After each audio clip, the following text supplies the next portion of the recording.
Have you ever felt a pang of fear at the thought of someone important walking out of your life? It's a question that touches a tender spot in many hearts. For some, this fear isn't just a fleeting worry, it's a recurring shadow that looms over their relationships, both platonic and romantic. Today we're diving into the deep waters of abandonment and rejection fears. These emotions are more common than one might think, affecting countless individuals and couples across the globe. The fear of being left behind can manifest in various ways, subtly influencing how one interacts with loved ones and perceives personal worth. In this video, we'll explore the psychological underpinnings of these fears. What triggers them? Why are they so intense for some, yet manageable for others? Most importantly, we'll share effective strategies to confront and cope with these fears, aiming to foster healthier, more secure relational bonds. Understanding these fears is the first step toward overcoming them. Why do we fear abandonment and rejection so deeply? It's a question that touches the core of our emotional world, revealing layers of our psyche that we often prefer to leave unexplored. Yet, understanding the roots of these fears can be the first step towards overcoming them. At the heart of our fear of abandonment lies attachment theory, a psychological model that describes how our early relationships with caregivers set the stage for our future interactions. Imagine a child whose cries are met with warmth and consistency. This child learns that the world is safe, that relationships are reliable. On the other hand, a child whose needs are met inconsistently or coldly might grow to view relationships as fraught with the risk of disappointment and loss. This early blueprint can profoundly influence how we handle relationships in adulthood. For those who experienced less secure attachments, the fear of being left behind isn't just about losing a partner, it's about reliving that primal fear of not being valued or loved. But it's not just our childhood that shapes these fears. Past traumas and rejections play a significant role, too. Each time we experience rejection, be it in friendships, love, or even at work, it can reinforce the fear that we are somehow not enough. These experiences can accumulate, layering fear upon fear, creating a lens through which we view all relationships. Moreover, our societal and cultural context can amplify these fears. In a world that often celebrates independence and self-reliance, admitting a fear of abandonment might feel like a glaring vulnerability. However, recognizing this fear is not a sign of weakness, but rather an act of courage. It is the first step toward addressing the root causes and moving forward. In essence, our past experiences and childhood attachments play a significant role, but awareness brings power to change. By understanding the origins of our fears, we start the journey towards healing and developing healthier, more secure relationships. Let's dive into what psychologists and relationship experts suggest about these fears. When it comes to the fear of abandonment and rejection, the consensus among mental health professionals is that these are not just fleeting concerns. They are profound issues that can deeply affect one's emotional health and relationships. But the good news? There are effective strategies and therapies that can help individuals overcome these fears. One of the most recommended approaches by psychologists is cognitive behavioral therapy, commonly known as CBT. CBT is a form of psychotherapy that aims to change negative patterns of thinking or behavior that are behind people's difficulties, and so change the way they feel. It's particularly effective for those dealing with fears of abandonment and rejection because it challenges and reshapes irrational thoughts. A key component of CBT involves identifying specific fears, evaluating how rational they are, and then systematically confronting these thoughts. For example, if someone fears they will be rejected because they're not good enough, CBT helps them to question and dismantle this belief, building a healthier and more positive self-view. Moreover, therapists often integrate techniques like exposure therapy, where individuals gradually face the situations that scare them in a controlled and safe environment. This can desensitize them to the distress and diminish the fear over time. Relationship experts also emphasize the importance of open communication between partners.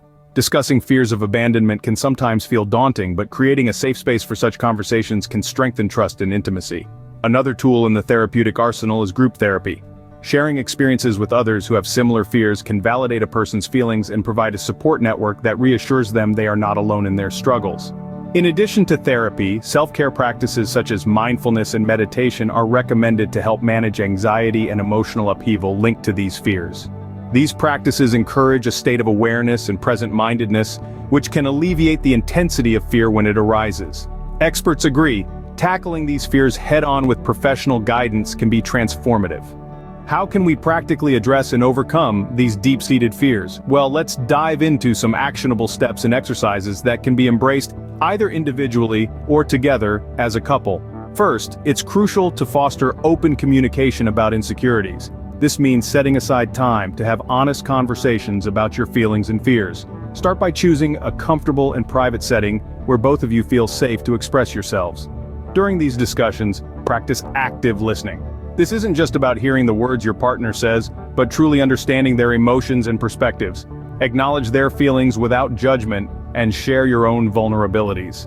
This kind of transparency can significantly diminish fears of abandonment by reinforcing the trust and bond between you.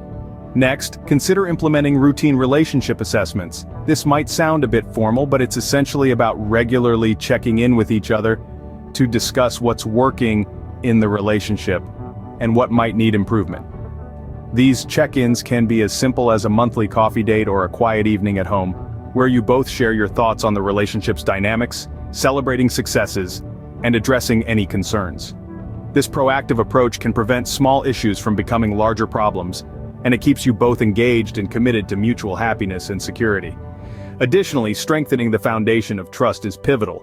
Trust is not built overnight but is a result of continuous and consistent actions. Small gestures like being reliable, keeping promises, and showing up when it matters are bricks that build a fortress of trust around your relationship. When trust is strong, the shadow of fear has a much harder time finding a place to settle. On a personal level, managing the anxiety that stems from fear of abandonment can be approached through mindfulness and relaxation techniques. Practices such as meditation, deep breathing exercises, or yoga can help regulate your emotions and enhance your mental clarity. When you feel centered and calm, you're less likely to react negatively out of fear, and more likely to respond thoughtfully and constructively. Incorporating these practices doesn't just address the symptoms of fear, they go to the very heart of fostering a nurturing, supportive, and resilient relationship. By openly communicating, routinely checking in with each other, building trust through consistent actions, and managing personal anxieties, you create a robust framework that can support both individuals through any challenge. Implementing these strategies can strengthen your relationship and your own emotional resilience. Hearing how others have overcome their fears can inspire us all. Let's delve into a few stories where courage and strategies turn the tide against the fear of abandonment and rejection. First, meet Alex and Jamie, a couple who once found themselves at the brink of separation due to Alex's intense fear of being left alone. The breakthrough came when they decided to openly communicate their insecurities. Supported by couples therapy, they learned to reassure each other through consistent actions and affirming words. Today, they share a stronger bond than ever, proving that openness and professional guidance can mend even the deepest fears. Then there's Sam, who always felt sidelined in friendships and romantic relationships. Sam's journey began with self-reflection and led to a transformative relationship with a life coach. By understanding his own value and learning to voice his needs without fear, Sam not only improved his existing relationships, but also found confidence in forming new ones. His story highlights the power of self-worth and the courage to seek help. Lastly, consider Lisa, who overcame her fear of rejection by embracing vulnerability. After many failed relationships, she took a bold step to attend workshops on emotional resilience. Here, Lisa learned that rejection doesn't define her. Rather, it's a path to self-discovery and growth. Now, Lisa not only faces relationships with confidence but also inspires others with her story of resilience. These stories prove that with the right approach, overcoming these fears is not just possible, but life-changing. Let's recap what we've learned today about facing and overcoming the fear of abandonment and rejection. We started by identifying that these fears, though deeply personal, are not uncommon. They often stem from past experiences and can significantly impact our relationships. We delved into the psychological roots, understanding that these fears don't just surface out of nowhere. They are often linked to early experiences and emotional conditioning that shape our views on trust and intimacy. Experts in psychology emphasize the importance of confronting these fears. They advise seeking therapy, joining support groups, and sometimes medication may be necessary. But beyond professional help, there are practical steps that each of us can take. We discuss strategies such as building self-esteem, fostering open communication with partners, and gradually challenging our own insecurities. By applying these methods, we can start transforming fear into freedom and uncertainty into understanding. Apply these strategies, seek understanding, and remember, you're not alone in this journey.